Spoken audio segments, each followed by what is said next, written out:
Remember those times back in school when your parents got stricter with you after a parent teacher meeting or after an exam result was revealed?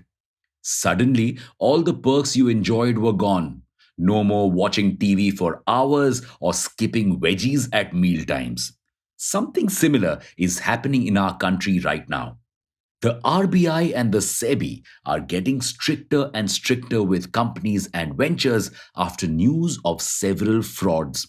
And the latest set of companies to face the wrath of regulatory bodies are alternative investment funds.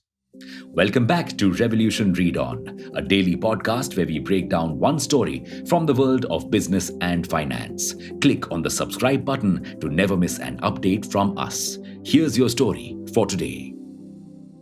The rich truly lead different lives.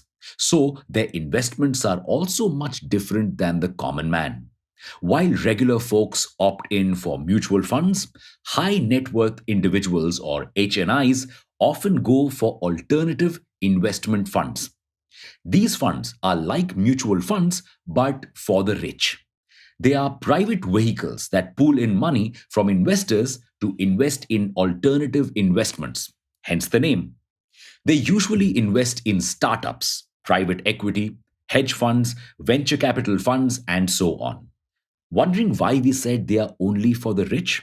Because the minimum ticket size or the minimum amount you have to pay to invest is around 25 lakh rupees to 1 crore rupees.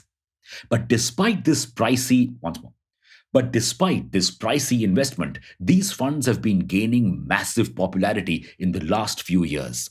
And when an industry starts growing at such a rapid pace, it usually attracts a lot of regulatory interest. That's exactly what is happening here as well. SEBI has previously been criticized for not regulating these AIFs, but now it can't afford to do so anymore. The first step towards this, fining in growth capital advisors 10 lakh rupees. Why? AIFs have certain rules that they need to follow. For instance, they cannot invest more than 10% of their investable capital in one particular company. Not putting most of your eggs in one basket mitigates the risk after all.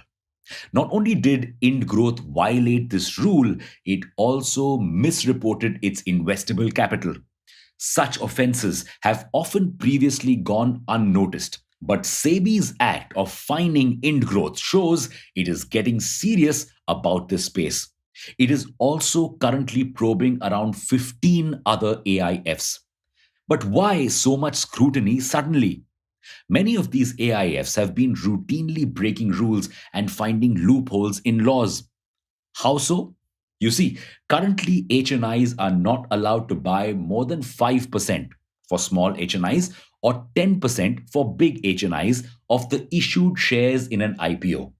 This was done to make sure that these HNIs don't gobble up a huge chunk of IPO shares, leave nothing behind for retail investors. But these alternative investment funds can invest in funding rounds of companies right before their IPO or even apply for IPOs. So, HNIs can get a larger stake in IPOs through these funds, making SEBI's new rules redundant. Not just that, AIFs are also suspected of round tripping money. Huh? Round tripping is when your black money takes a trip around the world and comes back to you in white.